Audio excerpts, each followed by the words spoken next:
नमस्कार दोस्तों, मैं doctor Ajay Sharma, osteopath and physiotherapist. आज फिर आप सभी का अपने यूट्यूब चैनल में एक बार फिर से स्वागत करता हूं। तो दोस्तों, आज की इस वीडियो में हम डिस्कस करने जा रहे हैं हमारी बॉडी के एक बहुत ही इंपॉर्टेंट जॉइंट TMJ यानी जॉ जॉइंट के बारे में। तो दोस्तों, जो जॉइंट हमारी बॉडी का एक बहुत ही इंपॉर्टेंट जॉइंट है, जो हमारी लाइफ की नेसेसरी एक्टिविटीज़ के साथ जुड़ा हुआ है। तो दोस्तों, जैसे कि हमारा खाना पीना बोलना, ये सारी एक्टिविटीज़ जो जॉइंट की वजह से ही पॉसिबल हैं।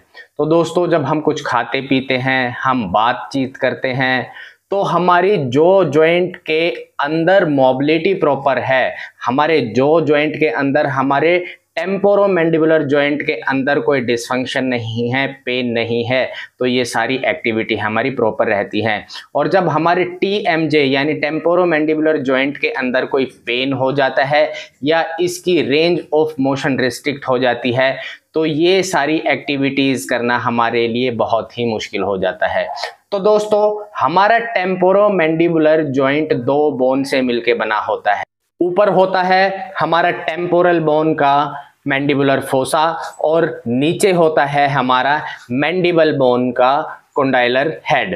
तो हमारा TMJ इन दो सरफेसेस का बना होता है। इनके बीच में एक डिस्क होती है जो हमारे कैप्सूल की, यानी जॉइंट के चारों तरफ एक कैप्सूल होता है, ये डिस्क उस कैप्सूल की ही एक्सटेंशन होती है। तो दोस्तों, जब हमें TMJ पेन होता है, हमारा TMJ डिसफंक्शन में जाता है, तो हमारी जो डिस्क है उसके अंदर हमें मोस्ट कॉमनली डिसफंक्शन देखने को मिलता है। तो दोस्तों, हम TMJ डिसफंक्शन या TMJ डिसऑर्डर को अगर जो कैटेगराइज करते हैं, तो हम इनको दो ग्रुप्स के अंदर डिवाइड कर सकते हैं। पहला आता है इंट्रा आर्टिकुलर डिसफंक्शंस और दूसरा आता है extra articular dysfunctions. Intra articular dysfunctions वो डिसफंक्शन होते हैं जो जॉइंट के अंदर प्रॉब्लम आने की वजह से हमें होते हैं, और एक्स्ट्रा आर्टिकुलर डिसफंक्शन वो होते हैं जो हमें जॉइंट के बाहर डिसफंक्शन या कोई प्रॉब्लम होने की वजह से हमें होते हैं। तो इंट्रा आर्टिकुलर डिसफंक्शन के अंदर हमारी सबसे पहले चीज आती है इन्फ्लेमेशन। तो जब हमारे जो के ऊपर, हमारे जबड़े के ऊपर, हमारे TMJ जॉइंट के ऊपर कोई डायरेक्ट ट्रॉमा लगता है या कोई इनडायरेक्ट ट्रॉमा लगता है, तो उसकी वजह से जो हमारे जॉइंट के चारों तरफ साइनोवियल मेम्ब्रेन होती है या फिर जो हमारी डिस्क का पोस्टीरियर पार्ट होता है, उसके अंदर इन्फ्लेमेशन होने की वजह से हमारे TMJ जॉइंट के अंदर डिसफंक्शन हो जाता है, जिसकी वजह से हमें हर टाइम पेन रहना शुरू हो जाता है। हमें रेस्टिंग पेन भी रहता है और हमारा मूवमेंट के साथ भी TMJ के अंदर पेन होना शुरू हो जाता है। तो दोस्तों, हम माउथ ओपनिंग करने की कोशिश करते हैं, वो भी पेनफुल होती है, और किसी की माउथ ओपनिंग होती है तो जॉइंट रेंज ऑफ मोशन जो लास्ट रेंज होती है, उस लास्ट रेंज में हमें बहुत ही सीवियर पेन फील होता है। दूसरी चीज आ जाती है इंटरनल रीअरेंजमेंट, यानी हमारे जॉइंट के अंदर के जो सरफेसेस हैं उनके अंदर जब कोई रीअरेंजमेंट आती है, तो उसकी वजह से हमें TMJ का पेन होना स्टार्ट हो जाता है। जैसे कि किसी की जाड़ पीसने की आदत होती है, जो अपनी जाड़ को ग्राइंडिंग करते रहते हैं, जिसको हम ब्रुक्सिज्म कहते हैं, उसकी वजह से हमें ये प्रॉब्लम हो सकती है। जो ज़्यादा स्ट्रेस में रहते हैं, जो ज़्यादा टेंशन में रहते हैं, डिप्रेशन में रहते हैं, उसकी वजह से हमारे टेम्पोरल मसल्स और हमारे मसल्स ऑफ मास्टिकेशन, जो चबाने के मसल्स होते हैं, वो स्पाज्म में चले जाते हैं, जिसकी वजह से हमारा टेम्पोरोमैंडिबुलर जॉइंट कंप्रेस हो जाता है। उसकी वजह से भी हमें TMJ का पेन होना स्टार्ट हो जाता है। इंटरनल रीअरेंजमेंट होने की वजह से हमें TMJ का पेन होना स्टार्ट हो जाता है। तीसरी चीज आ जाती है आर्थराइटिस, यानी हमारे जॉइंट सरफेसेस का वियर एंड टियर होने की वजह से, हमारे जॉइंट्स के अंदर ओस्टियोफाइट्स बन जाने की वजह से हमें TMJ का पेन होना स्टार्ट हो जाता है। हमें टेम्पोरोमैंडिबुलर जॉइंट डिसऑर्डर या फिर डिसफंक्शन होना स्टार्ट हो जाता है। उसके बाद आता है हाइपर मोबिलिटी। तो दोस्तों कुछ ऐसी बीमारियां होती हैं जिनके अंदर जॉइंट की मोबिलिटी बहुत ज़्यादा इंक्रीज हो जाती है, हमारे जॉइंट्स हाइपर मोबाइल हो जाते हैं, जैसे कि मार्फान सिंड्रोम होता है और सेरिब्रल पाल्सी होती है और डाउन सिंड्रोम होता है। इनके अंदर हमारे जॉइंट्स की, हमारे टीएमजे जॉइंट की मोबिलिटी बहुत ज़्यादा बढ़ जाने की वजह से हमारा जॉइंट डिसफंक्शनल हो जाता है, हमारे जॉइंट के अंदर पेन रहना शुरू हो जाता है। तो ये हमारे कुछ इंट्रा आर्टिकुलर डिसफंक्शन थे।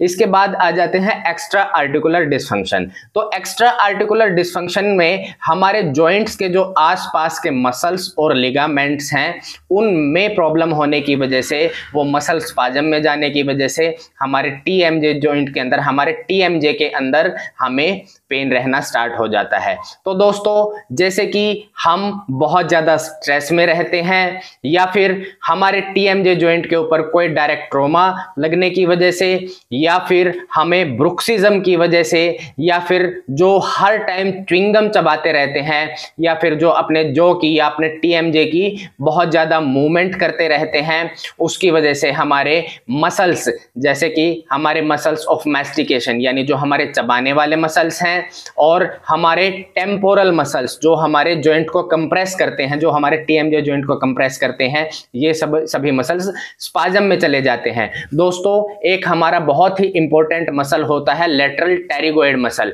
ये हमारा टीएमजे के जस्ट एंटीरियरली प्लेस्ड होता है और ये मसल हमारा जो टीएमजे की डिस्क होती है उसको बाहर की तरफ खींचने का काम करता है। ये मसल एक्टिव नहीं होगा तो हमारी डिस्क बाहर की तरफ नहीं खींची जाएगी, तो हम जॉ ओपनिंग नहीं कर सकते, हमारा टीएमजे लॉक हो जाएगा, हम जॉ को खोल नहीं पाएंगे।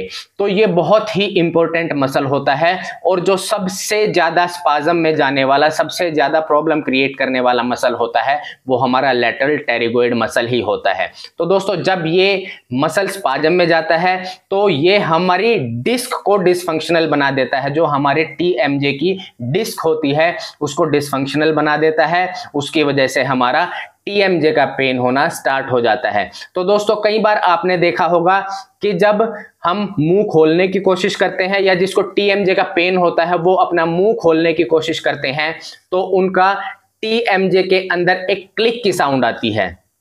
तो दोस्तों वो साउंड हमारी डिस्क के डिसफंक्शन होने की वजह से आती है।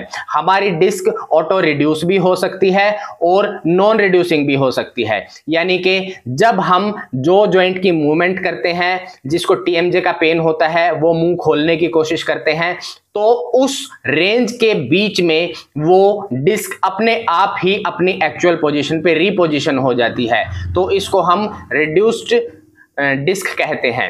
तो उस और दूसरा होता है हमारी नॉन रिड्यूसिंग डिस्क, यानी जब हम माउथ ओपनिंग करते हैं तो हमारी डिस्क एक ही जगह पे लॉक हो जाती है और वो अपनी नॉर्मल पोजीशन में नहीं जा पाती, जिसकी वजह से हमारा जॉइंट लॉक हो जाता है।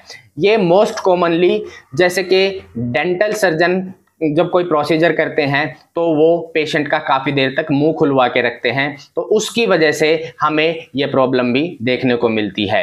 जब डेंटल प्रोसीजर में काफ़ी देर तक माउथ ओपनिंग सस्टेन रहती है तो उसकी वजह से हमारा लैटरल टेरिगोइड मसल स्पाजम में चला जाता है, जो हमारे मसल्स ऑफ मैस्टिकेशन है वो स्पाजम में चले जाते हैं, जिसकी वजह से हमें टीएमजे डिसफंक्शन होना स्टार्ट हो जाता है।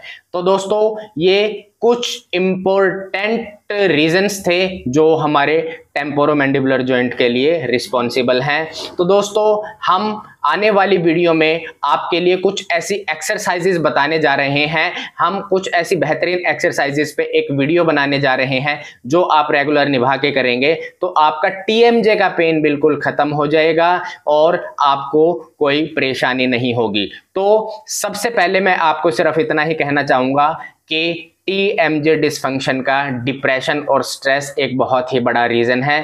तो दोस्तों खुश रहिए, डिप्रेशन से दूर रहिए, मेडिटेट करिए और हंसते रहिए। आप ये सारी चीज़ें भी फॉलो करते रहेंगे तो आपको टीएमजे पेन होने का बहुत ही कम चांसेस हो जाएंगे। तो दोस्तों आपको हमारी जानकारी कैसी लगी? अगर आपको हमारी जानकारी अच्छी लगी तो हमारे चैनल को ज़रूर सब्सक्राइब कीजिए, हमारी वीडियो को ज़्यादा से ज़्यादा लाइक एंड शेयर कीजिए ताकि और भी लोग हमारी इस जानकारी का फ़ायदा उठा सकें। धन्यवाद।